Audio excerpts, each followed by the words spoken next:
Bro లోపల mind పోతుంది. Cinema బొక్కలా ఉంది బ్రో, డబ్బులు బొక్క. సినిమాకి వెళ్ళి నిద్రపోయా.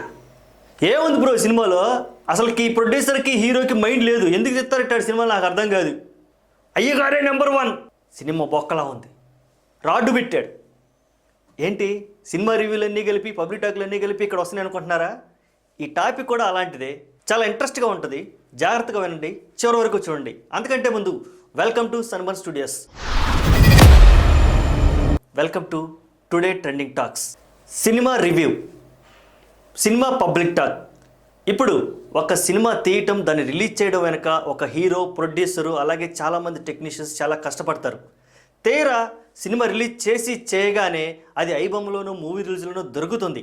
ఇదొక పెద్ద కష్టం, నష్టం. అయితే దానికంటే ముందుగా కొంతమంది పెయిడ్ బ్యాచ్లు కానీ, కొంతమంది నెగిటివ్ బ్యాచ్లు కానీ సినిమా థియేటర్ దగ్గర తిష్ట వేసుకొని నెగిటివ్ పబ్లిసిటీ చేయటం, అలాగే తర్వాత ఈ మధ్యకాలంలో ఎవరికి వాళ్ళు సొంతంగా యూట్యూబ్ ఛానల్స్ పెట్టుకొని సినిమా రివ్యూలు అంటూ వాళ్ళ సొంత అభిప్రాయాన్ని, సొంత పైత్యాన్ని కొంచెం జొప్పించి ఇష్టం వచ్చినట్టుగా సినిమా రివ్యూలు చెప్పడం.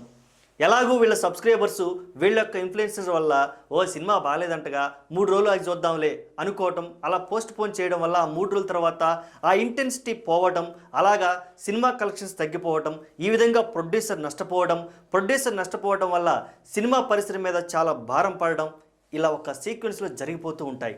మరి దీనికి ఫుల్ స్టాప్ పెట్టలేమా? దీనికి సొల్యూషన్ ఏమైనా ఉందా?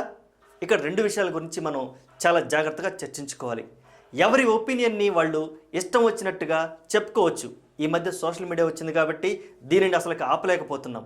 కానీ కేరళలో జరిగిన ఒక సంఘటన ఇప్పుడు అందరినీ ఆలోచనలో పడేసింది.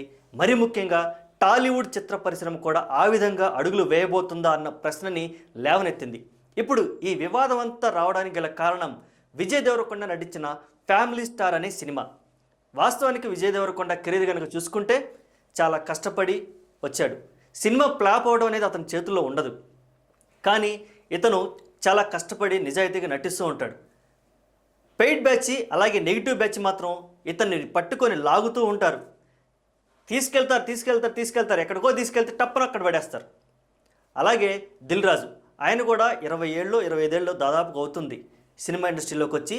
ఎన్నో ఫ్యామిలీ మూవీస్ తీశాడు. ఒక సినిమా తీసే ముందు ఆయన కథని, ప్రేక్షకుల్ని దృష్టిలో పెట్టుకొని, హీరోని, మార్కెట్ని దృష్టిలో పెట్టుకొని చాలా జాగ్రత్తగా తీస్తాడు. ఎక్కడ కూడా ఆయన సినిమాల్లో ఇప్పటివరకు నేనైతే నా అభిప్రాయం ప్రకారం వల్గారిటీ నేను ఎక్కువగా చూడలేదు. ఫ్యామిలీ ఆడియన్స్కి నచ్చే సినిమాలు తీస్తాడు. అంతటి దిల్ రాజుకు కూడా బాగా పిచ్చగా కోపం తెప్పించేంత రీతిలో ఫ్యామిలీ స్టార్కి వచ్చిన రివ్యూలు ఉండడం, స్వయంగా దిల్ రాజు గారే థియేటర్ల దగ్గరికి వెళ్ళిపోయి రివ్యూలు తీసుకునే పరిస్థితికి వచ్చాడు. అంటే ఇక్కడ చేసింది మనం ఖచ్చితంగా స్వాగతించాలి. ఒక ప్రొడ్యూసర్, ఎక్కడ ఉండాల్సిన ప్రొడ్యూసర్ ఇంత స్థాయికి దిగజారి పబ్లిక్ దగ్గరికి వెళ్ళిపోయి వాళ్ళ అభిప్రాయాలు తెలుసుకోవడం మంచి విషయమే. అలాగే ఈ నెగిటివ్ రివ్యూలు ఇచ్చే వాళ్ళు కూడా ఒక విషయాన్ని తెలుసుకోవాలి. ఒక సినిమాని బాగలేదని చెప్పడం చాలా ఈజీ. మీరు చెప్పే బాగాలేదని ఒక్క మాట వలన వాళ్ళకి చాలా కోట్ల రూపాయల నష్టం వస్తుంది. మీ సొంత అభిప్రాయాన్ని ఆపుకోమని ఎవరూ చెప్పట్లేదు.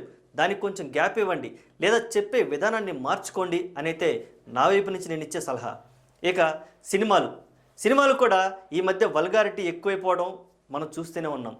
అవన్నీ తగ్గించుకొని మన తెలుగు ప్రేక్షకుల అభిరుచికి తగ్గట్టుగా ఒక మంచి మెసేజ్ ఇచ్చే విధంగా, ఎంటర్టైన్ చేసే విధంగా, వల్గారిటీ లేకుండా సినిమాలు వస్తే ఖచ్చితంగా థియేటర్లకి వెళ్తారు, సినిమాలు చూస్తారు. ఇందుకు నిదర్శనంగా మనం కార్తికేయ 2, జై హనుమాన్, రంగస్థలం మూవీసు బ్లాక్ బస్టర్స్ కొట్టాయి. అలాగే చాలా చిన్న సినిమాగా వచ్చిన బలగం సినిమా బ్లాక్ బస్టర్ అయింది. ఇప్పటికీ 50 అవార్డులు పైగా ఎక్కువ అందుకుంది. అలాగే మొన్న మధ్య నటించిన నాని, హాయ్ నాన్న సినిమా కూడా చాలామందికి నచ్చింది. మంచి సినిమాలని ప్రేక్షకులు ఎప్పుడూ ఆదరిస్తారు. కానీ నెగిటివ్ రివ్యూల వల్ల ఎవరి మీద ప్రభావం పడుతుంది? ఒక ఫ్యామిలీతో సినిమాకి వెళ్ళాల్సిన ఆడియన్స్ అయితే తగ్గిపోతున్నారు. యూత్ అందరూ ఎలాగో ఎంటర్టైన్మెంట్ కావాలి కాబట్టి వాళ్ళు సినిమాలకు వెళ్తున్నారు. మరి ఫ్యామిలీ ఆడియన్స్ని థియేటర్ వరకు రప్పించడం అంటే ఎంత కష్టమైపోతుంది. వాళ్ళు వస్తేనే కదా కలెక్షన్స్ వచ్చేది, వాళ్ళు వస్తేనే కదా హీరోలు బతికేది, ప్రొడ్యూసర్లు బతికేది, వాళ్ళు వస్తేనే కదా పరిశ్రమ బాగుండేది.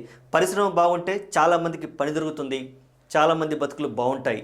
సినిమా పరిశ్రమ అంటే నీది మనది అనే విధంగా మీరు గౌరవించాలి, దాన్ని మనం కాపాడుకోవాలి. లేదంటే ఒకప్పుడు బ్లాక్ అండ్ వైట్ టీవీలు అంతరించిపోయినట్టుగా మన సినిమా పరిశ్రమ కూడా అంతరించిపోయే అవకాశం ఉంది. గుర్తుపెట్టుకోండి, కళామ తల్లిని బతికించుకునే బాధ్యత మనందరిది.